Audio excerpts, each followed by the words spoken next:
તો ગીર સોમનાથમાં ગૌચર જમીનમાં ફર્યું છે બુલડોઝર। ગૌચરની જમીન પરથી દબાણ દૂર કરાયા છે।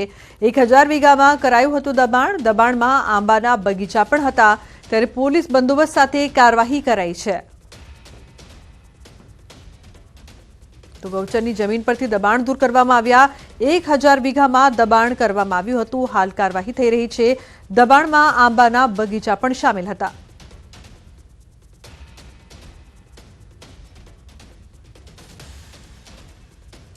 વલસાડ નજીક ખૂંખાર દીપડો દેખાયો છે। મંદિર પરિસરમાં દીપડાના આંટાફેરા સીસીટીવીમાં કેદ થયા છે।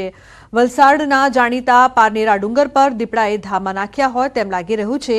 ડુંગર પર આવેલા મહાકાળી માતાજીના મંદિર પરિસરમાં દીપડાના આંટાફેરા કેમેરામાં કેદ થયા છે। આ ખૂંખાર દીપડો જાણે મંદિરની પરિક્રમા કરવા આવ્યો હોય તેવી રીતે મંદિર પરિસરમાં તમામ ખૂણે ખૂણે ફરીને ચક્કર મારી રહ્યો હતો। મોડી રાત્રે મંદિર પરિસરમાં દીપડાની લટારને કારણે પરિસરમાં રહેતા શ્વાનોમાં દોડધામ મચી ગઈ હતી। વલસાડ નજીક જાણીતા પારનેરા ડુંગર પર મહાકાળી માતાજીનું મંદિર આવેલું છે। પારનેરા ડુંગરની તળેટીમાં નીચે પારનેરા અને અતુલ ગામ પણ આવેલું છે। આ અગાઉ પણ અતુલ અને આસપાસના વિસ્તારમાં અનેક વખત દીપડા દેખા દેવાના બનાવો બની ચૂક્યા છે। દિવસે પણ દીપડાના લટાર કેમેરામાં કેદ થયેલી છે। જોકે આ વખતે ડુંગર ઉપર આવેલ મહાકાળી માતાજીના મંદિર પરિસરમાં ખૂંખાર દીપડાના આંટાફેરા મંદિર પરિસરમાં ખૂણે ખૂણે લગાવેલા સીસીટીવી કેમેરામાં કેદ થયા હતા। મહત્વપૂર્ણ છે કે દિવસ દરમિયાન આ મંદિર પર મોટી સંખ્યામાં ભક્તો દર્શનાર્થે આવે છે। જોકે રાત્રે ડુંગર પર ભક્તોની અવરજવર નહીં હોવાથી રાત્રે માતાજીના મંદિર પરિસરમાં આ ડુંગર પર દીપડાએ ધામા નાખ્યા હોય તેવા દ્રશ્યો જોવા મળ્યા। દીપડો મંદિર પરિસરના તમામ ખૂણે ફર્યો હતો। સવારે દીપડાના આંટાફેરાની જાણ થતાં સીસીટીવી કેમેરાના ફૂટેજ ચેક કરતા આસપાસના વિસ્તારમાં ભયનો માહોલ છવાયો હતો। ત્યારે આ બાબતે વન વિભાગને જાણ કરતા હવે વન વિભાગે પણ દીપડાને ઝડપવા પાંજરા ગોઠવવા સહિતના પ્રયાસ હાથ ધર્યા છે। અમરેલીના રોહિસા ગામમાં ઝેરી મધમાખીનો હુમલો। 2 લોકોને મધમાખીએ ડંખ માર્યા। જાફરાબાદ તાલુકાના રોહિસા ગામમાં ઝેરી મધમાખી દ્વારા હુમલો કરવામાં આવ્યો। 2 વ્યક્તિ ઉપર ઝેરી મધમાખીએ ડંખ મારતા હોસ્પિટલમાં ખસેડાયા। ગ્રામ્ય વિસ્તારમાં ઝેરી મધમાખીના હુમલાની ઘટનાઓ વધી છે। તો સુરતના ઓલપાડના ઉમરા ગામ પાસે અકસ્માતનો મામલો સામે આવ્યો છે। સિટી બસમાંથી ઉતરવા જતા યુવક બસના ટાયરમાં આવી ગયો હતો। 2.5 મહિનાની સારવાર બાદ યુવકનું મોત થયું। મૃતક કિશન ખોખર હોવાનું જાણવા મળ્યું। મૃતક યુવક સુરત સિટીમાં નોકરી કરતો હતો। ઘટનાના સીસીટીવી પણ સામે આવ્યા છે। ઓલપાડ પોલીસે અકસ્માત મોતનો ગુનો દાખલ કરી આગળની કાર્યવાહી હાથ ધરી છે।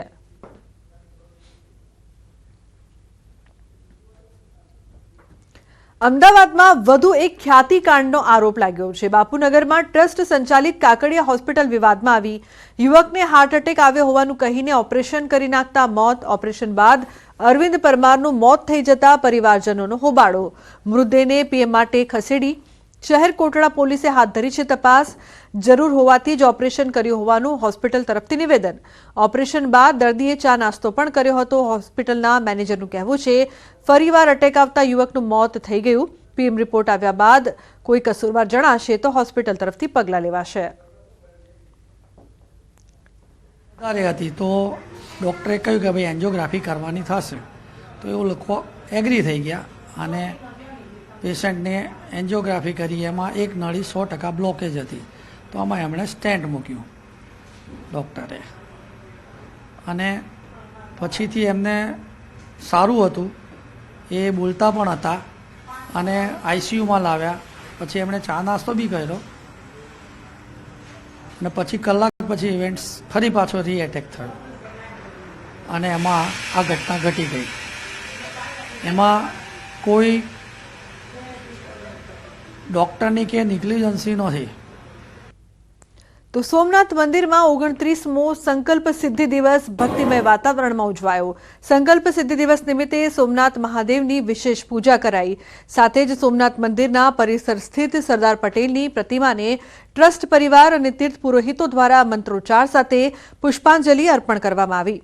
સરદાર વલ્લભભાઈ પટેલે સોમનાથ મંદિરના પુનર્નિર્માણનો સંકલ્પ લીધો હતો। આ સંકલ્પ કાળક્રમે વટવૃક્ષ બન્યો હતો અને લગભગ 44 વર્ષે પ્રવર્તમાન સોમનાથ મંદિર સંપન્ન થયેલ।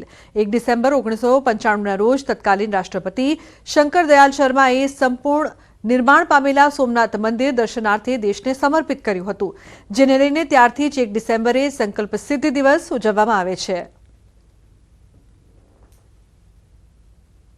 मंदिर का संकल्प सिद्धि दिन आज 1 दिसंबर को 29 साल पूरा हुआ है, जो 1 दिसंबर 1995 को पूर्ण हुआ और तत्कालीन माननीय राष्ट्रपति श्री शंकर दयाल शर्मा के द्वारा देश को समर्पण किया गया। आज उसके उपलक्ष्य में माननीय सरदार पटेल साहब को पुष्पांजलि अर्पण की गई। सोमनाथ मंदिर में महापूजा का आयोजन किया गया। તો મહેસાણાના સરદારપુર ગામમાં ચોંકાવનારી ઘટના સામે આવી છે। બાળકને જન્મ આપીને મહિલાએ ત્યજી દીધેલા બાળકને શ્વાન ઉપાડી ગયું। ગેરેજની દુકાન નજીક શ્વાનના મોઢામાંથી બાળક મળ્યું। તાજું જન્મેલું બાળક શ્વાન સાથે મૃત હાલતમાં મળ્યું। બાળકને જન્મ આપનાર સ્ત્રી સામે કાર્યવાહી હાથ ધરાઈ। લાડોલ પોલીસે કાર્યવાહી હાથ ધરી છે।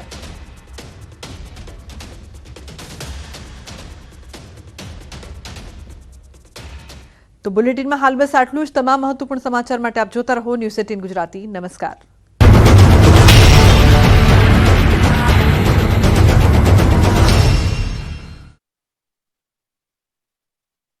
ગિરનારના 3 મંદિરોની ગાદીનો વિવાદ ચરમ સપાટીએ પહોંચી ગયો છે। સાધુ સંતો અંદરો અંદર ઝઘડતા અંતે મંદિરોના વહીવટ માટે મામલતદારની નિમણૂક કરી દેવામાં આવી છે, જેને લઈને હવે સાધુ સંતોમાં રોષ ફેલાયો છે।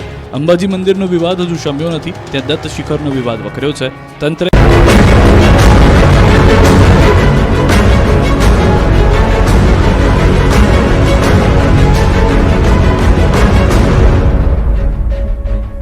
નમસ્કાર, આપ જોઈ રહ્યા છો ગુજરાતની number 1 news channel news 18 Gujarati. આપણું ગુજરાત સાથે હું છું સિદ્ધાર્થ ધોળકિયા। મહત્વના સમાચારથી શરૂઆત। 6000 કરોડના બીઝેડ ગ્રુપના કૌભાંડ મામલે સીઆઈડી ક્રાઇમ દ્વારા તપાસનો ધમધમાટ। એક રોકાણકાર કરશે ફરિયાદ। 6000 કરોડના બીઝેડ ગ્રુપના કૌભાંડને લઈને તપાસનો ધમધમાટ ચાલી રહ્યો છે। ક્રાઇમ બ્રાન્ચે પણ તપાસ તેજ કરી છે। રવિવારે ગાંધીનગરથી સીઆઈડી ક્રાઇમ બ્રાન્ચની ટીમે પ્રાંતિજ અને માલપુર ખાતે પહોંચી હતી। અહીં ઠગબાજોનો ભોગ બનનાર નિર્દોષ લોકોની પોલીસે પૂછપરછ કરી। પ્રાંતિજ પોલીસ સ્ટેશનને ફરિયાદની રજૂઆત સાંભળી। પ્રાંતિજ પોલીસ મથકે સુરેશભાઈનું નિવેદન લેવાયું। પલ્લાચાર ગામના સુરેશભાઈએ બીઝેડ ગ્રુપમાં 5 લાખનું રોકાણ કર્યું, જેના લાખો રૂપિયા ફસાતા તેનું નિવેદન લેવાયું। સુરેશ ફરિયાદ કરવા ઈચ્છતા હોવાનું લઈ સીઆઈડી ક્રાઇમ દ્વારા નિવેદન લેવામાં આવી રહ્યું છે। અહીં અન્ય એક રોકાણકારની પણ પૂછપરછ કરી છે। બીજી તરફ બીઝેડ કૌભાંડમાં રોકાણકારોએ પહેલી ફરિયાદ નોંધાવી તૈયારી દર્શાવી છે। એગ્રીમેન્ટની કોપી સાથે રોકાણકાર પોલીસ મથકે પહોંચ્યા, જે બીઝેડ ગ્રુપ અને એજન્ટ નિકેશ પટેલને સામે ફરિયાદ કરશે। એજન્ટ નિકેશ પટેલથી બીઝેડમાં 5 લાખ રોક્યા હતા। બીઝેડની પ્રાંતિજ ઓફિસથી પૈસા રોકાયા હતા। ઠગબાજોએ બીઝેડમાં રોકાણ કરવા વિવિધ લાલચો આપી હતી। 20 લાખનું રોકાણ તો માલદીવની ટ્રીપની ઓફર આપતા, 10 લાખનું રોકાણ તો આઈફોન આપતા, તમારા હાથ નીચે અન્યોને રોકાણ કરવા કહેવાતું। પૈસા રોક્યા બાદ જુદા જુદા એગ્રીમેન્ટ થતા। કરોડોનું ફુલેકું ફેરવનાર ભૂપેન્દ્ર ઝાલાના બીઝેડ ગ્રુપમાં અનેક શિક્ષકો એજન્ટ બનતા હોવાના ઘટસ્ફોટ। માલપુરના શિક્ષકોનો ફોટો વાયરલ।